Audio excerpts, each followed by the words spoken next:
Welcome everyone to another amazing interview. I'm really excited about this one, and let me introduce you all to the lovely Daniella. Daniella is part of our community at Natural Harmony. I really loved getting to know her along the way, but the truth is I've known Daniella for quite some time, and she is an amazing artist. You may have seen her around.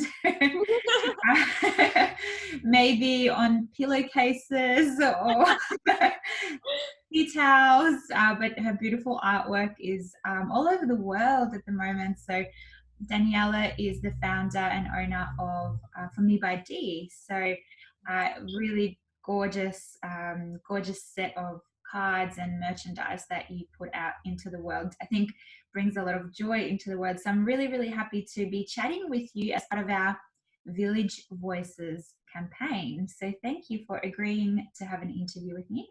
Thanks, Anna. No, I'm really excited as well. Thank you for such a wonderful intro. Well, I am excited. The reason we decided to have this interview as well, and I'm so pleased you agreed, is that this month we're talking about postnatal health and women's health. So this is very fitting for you right now because you're a new mum. Sure am. Yep, it's a little boy, Charlie. He's 7 months this week, actually. Fantastic. Yeah. It's really beautiful, and I'm sure Charlie's gorgeous. I can't wait to see some pictures and see his lovely face. And I know he's changed a lot since the last time I saw a snippet of him. So yes.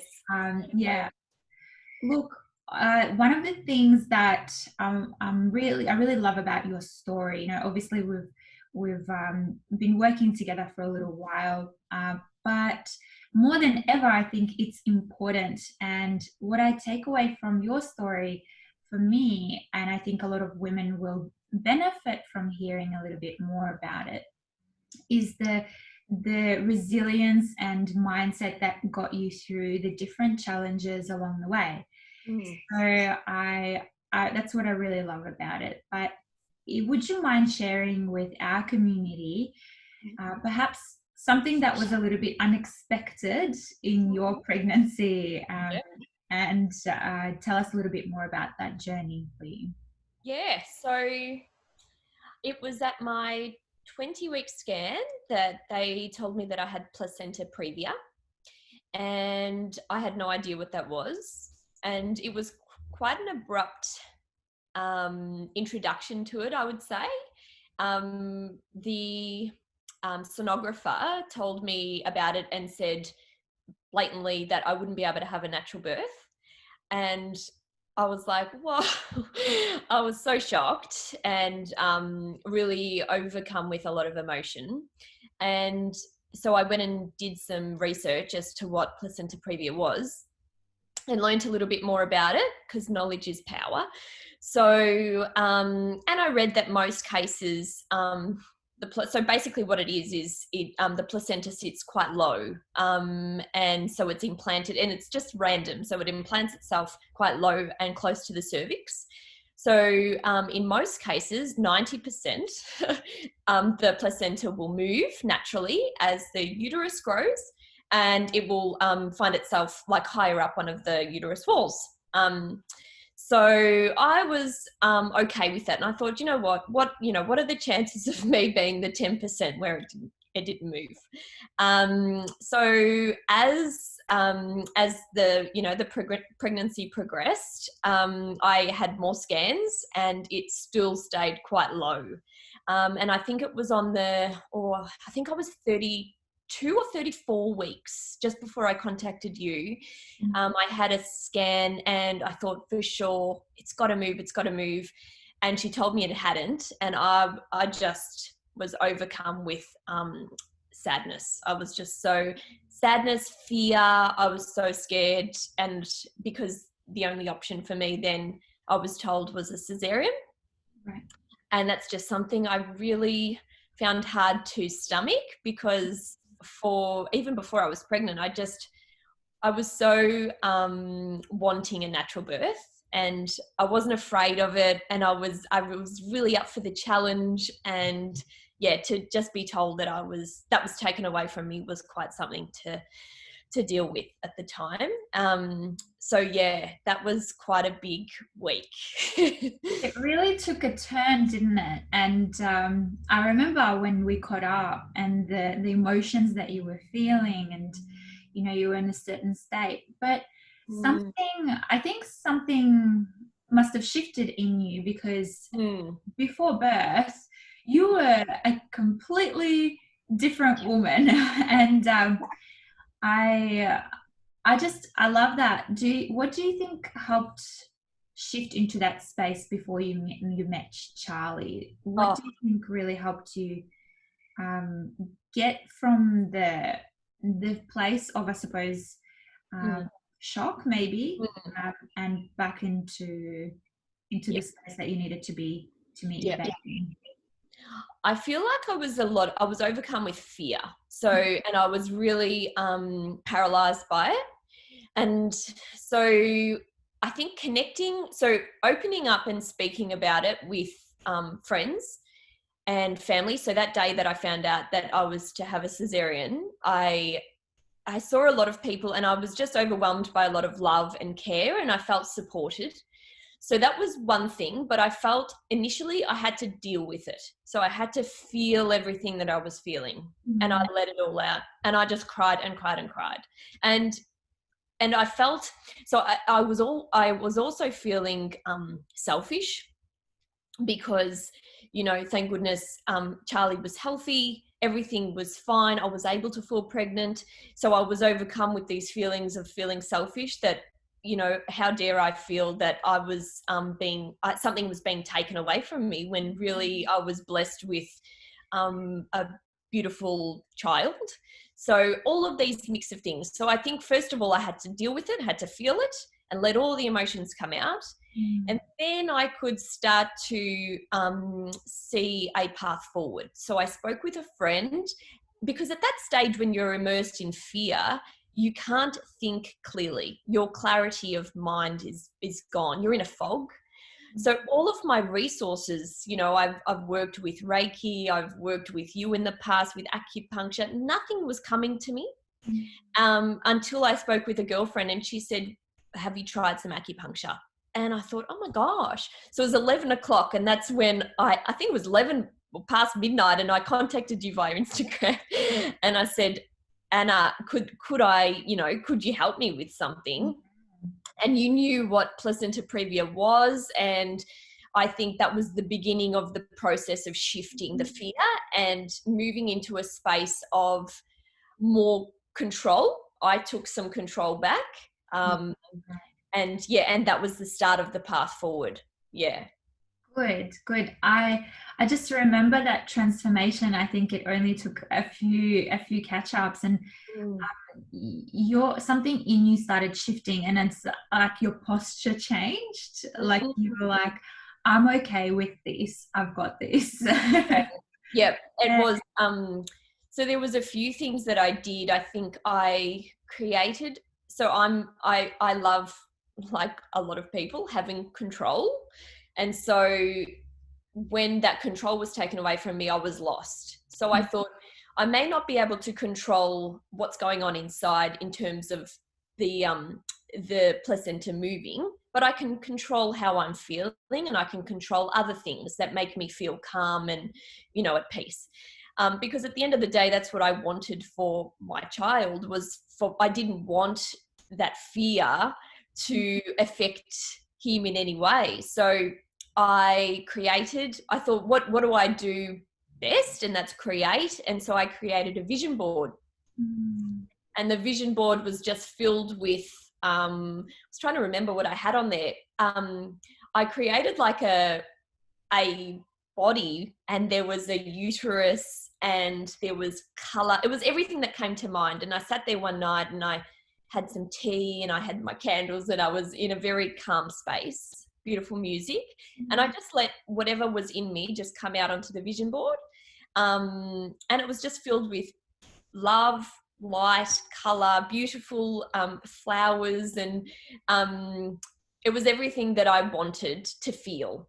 And going forward for the next in a 4 or 5 weeks, I looked at that vision board every day and I did a little mantra, and that was a nice way of moving forward positively. So good, because yeah, I think that's the thing. A lot of women become stuck in that state, and it's very difficult to relax into the experience when you're either forward thinking or thinking in hindsight. So Yeah. it's hard to be present, isn't it? So I think you did that wonderfully, wonderfully. So Yeah. tell us a little bit about how it all eventuated for you in the end, and a little bit about your birth experience with Charlie. Yeah. So we got the placenta to move, working with you. So I think my sessions with you were something to look forward to weekly as well. Like, it just gave me little aims along the way. And I just knew that when I came and did a session with you, I was in full relaxation mode. It was such a beautiful experience. I was never able to just relax like that at home. So that I really valued those sessions. And I left feeling just so peaceful and at one with myself. I really did. And I took some of the things and the visualizations that we did in those sessions, and I took them to the birth. So leading up to it, because I ended up having to have a cesarean, it was as beautiful an experience as I could have made it. So we were very calm the morning, and because we knew the date we were going in, the morning was beautiful and sunny. We went for a walk, me and my husband and the dog, and we were just really present and really calm. So I think that's what we wanted to bring into a natural birth anyway. So that's what we took into this one. And obviously when you get there, I felt you feel nervous as well because you don't know what awaits you. But I just concentrated on my breathing, like we talked about as well. All of those things that I would have done, I think, in a natural birth, I tried to bring. So breathing, I brought my essential oils as well. And it was just a very peaceful, beautiful experience as well. It was. Perfect. I know through previous stories, when you set such a strong intention, you attract really like-minded people, or people with the same vibe to the room even. So I wonder if you had anything like that come up where really peaceful people were around you, even hospital staff. Absolutely, Anna. You've just brought back that feeling of, wow, this team is amazing. So from the moment we got in, I also sent quite a lot of Reiki to the room. So that positive energy, because that's something I love doing. Yeah.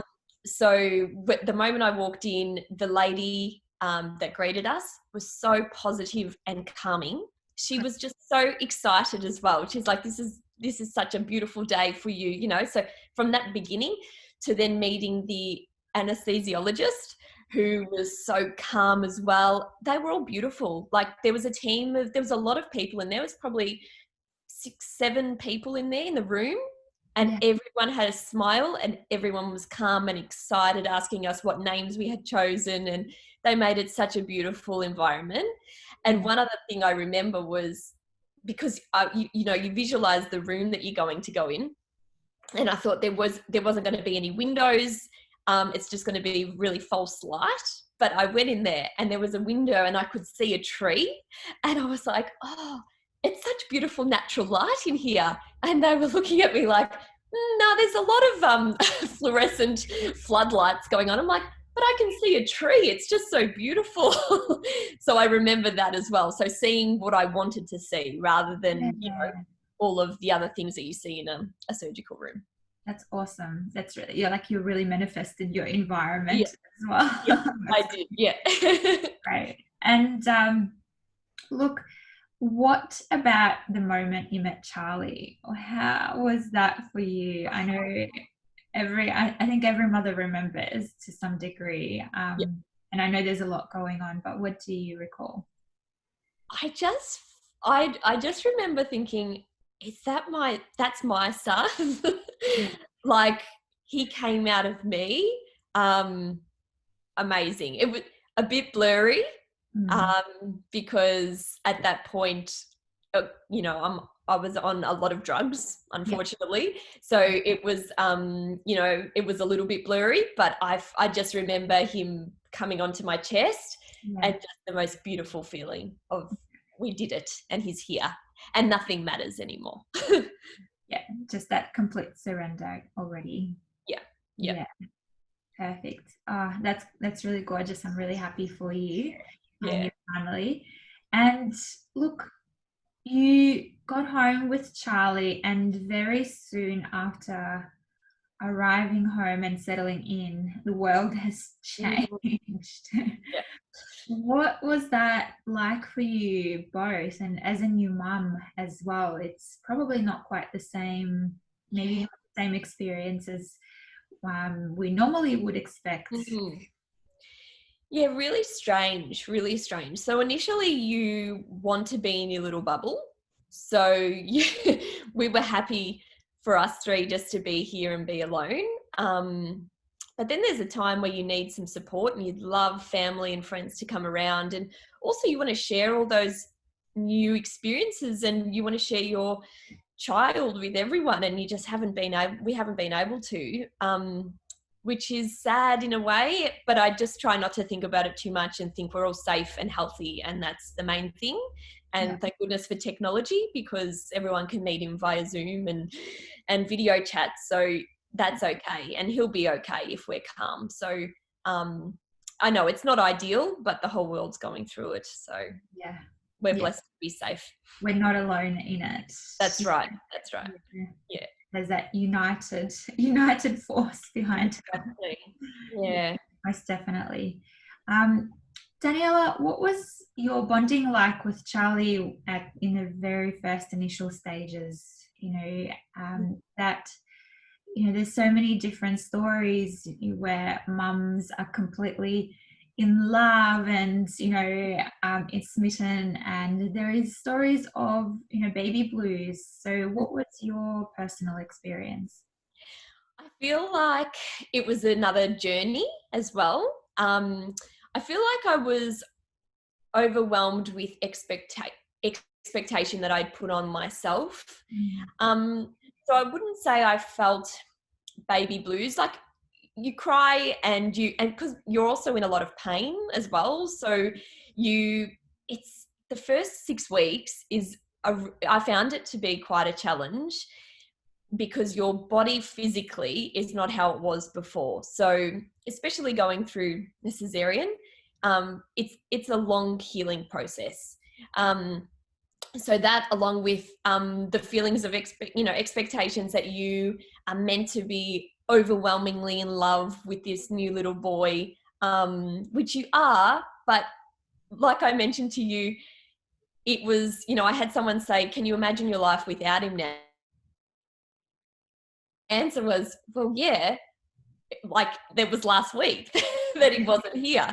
So I was just a little bit perplexed with how I was meant to be feeling.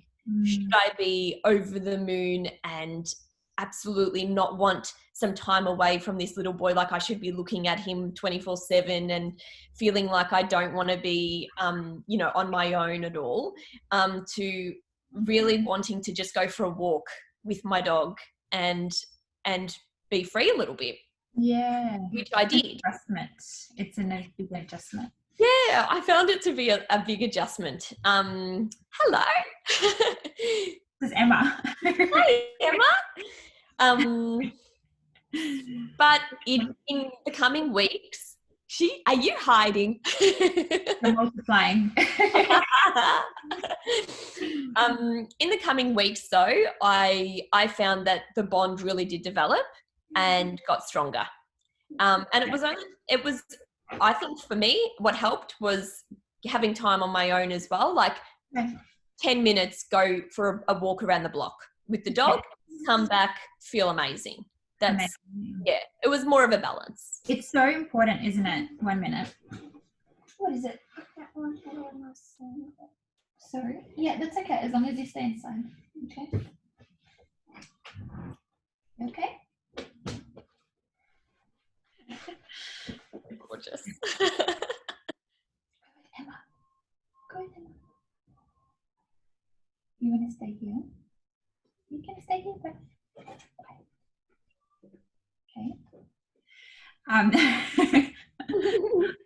So what I like about that, Daniela, is the taking time away, because I remember when I had Emma, Yeah.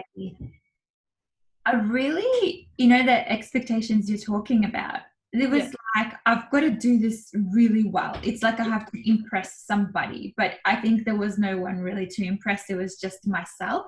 Mhm. And it was like, you've got to do this really, really well, and, stay with your baby at all times, cook Yeah.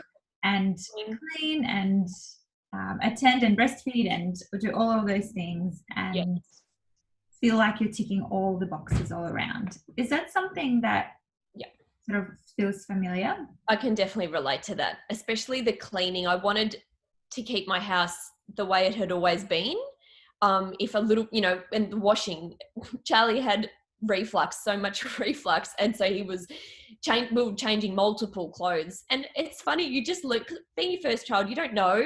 So Yeah. you're learning. And I remember mum coming over with all these bibs and she said, put a bib on him. And I don't know why it just hadn't occurred to me to put a bib on. So we were just changing multiple outfits. And I was like, oh, that's amazing, Yeah. But, as soon as a bit of washing came, I wanted to wash it. I wanted to keep the house. And, perfectionist, control person that I am, it took a while to just say, you can sit down and have a break, because you need it for healing as well. Yeah, definitely. Yeah. What do you think was your reminder to get you back to that space of, oh my gosh, I need to stop sometimes? Sometimes it was feeling pain for Okay. me. Yeah, sometimes that was the reminder Mm, that if you want to heal, you need to rest. yeah. Uh, Also, my husband Okay. Good. Good. saying, "Can you just sit down? I've got it covered," or Good. it's okay to just Yeah. let it be. Yeah, yeah, Great. Awesome. Awesome. And look, from your whole experience, your pregnancy, having the unexpected news about your placenta, and having the birth that you had with Charlie, going through isolation as a new mom. What do you think the biggest gift is for you in all of that? Oh, no doubt, Charlie. he, I think, but also, aside from Charlie, I think the journey was such a learning experience. And had I not had this placenta previa, I wouldn't have learned, honestly, I would not have learned half the things I learned about myself, the strength, the resilience. Oh, I feel like I'm going to cry. Yeah, I don't know. We can feel each other through the screen. Seriously, we can do a lot. Yeah. We can really do a lot, us women. Yeah. What a journey. And you have, and through that experience, I just felt so much, all the love and the support and all these people coming out of the woodworks supporting you. And you think, oh my gosh, how lucky I am. And to have that experience brought that all to the surface. I wouldn't have learnt all I did. I thought personally I think having a natural birth, I thought was a way for me to prove that I could do it, does that make sense? Like Yeah. I can do this. I can get it. I need to show people that I can do it. I need to show myself I can do it. Yeah. And how am I going to do that I saw having a cesarean as, for me, oh my gosh, that second to a natural birth, it was almost like a failure. I couldn't have done the natural thing that I was born to do. Yeah. But in fact, it wasn't. the cesarean saved me, because, you know, years ago, who knows what would have happened to women with placenta previa. Yeah. And I succumbed to that, and I got through it. And I'm still a mum, and I still went through birth, Yes. and I still have a healthy, beautiful boy. And you still felt supported and loved, and there's still abundance of it. And Yeah. it's like, what a beautiful reminder of that. Mm. You know, like, Yeah, absolutely. we are enough. Like, We we are enough. Yeah, absolutely. And the experience was made to be just as I wanted, under the circumstances. Yeah. Yeah. Beautiful. Yeah. Thank you so much for sharing today, Daniella. Is there anything else that you'd like to say to mums out there, maybe mums to be, anything that you want to share that perhaps part of your journey or something that's on your mind? Goodness. If I could tell myself something, if I could go back and just say, don't be so hard on yourself. Yeah. Be gentle with yourself. Yeah. You are doing an amazing job. Going through pregnancy and birth is beautiful, but it is also challenging, and it's okay to feel all the emotions. Keep a network of people around you that make you feel safe and feel amazing and loved. If you have negative thoughts or feelings, talk about them. Talk about them, because most likely your friends and family have felt the same. Don't follow all the things on social media and think that it's perfect, because it's not. That's not the reality. That's what I would say as well. Yeah. And just trust your gut. Yes. Yes. I absolutely loved your story, and I know a lot of women in our community and beyond, where however far it goes, will love it too. I love connecting with you always. So much love to you and Charlie and your family. From all of Anna, us. thank you so much, and thank you for making the journey so much better with you in it. Thank you so much. You're amazing. Thank you. Thank you.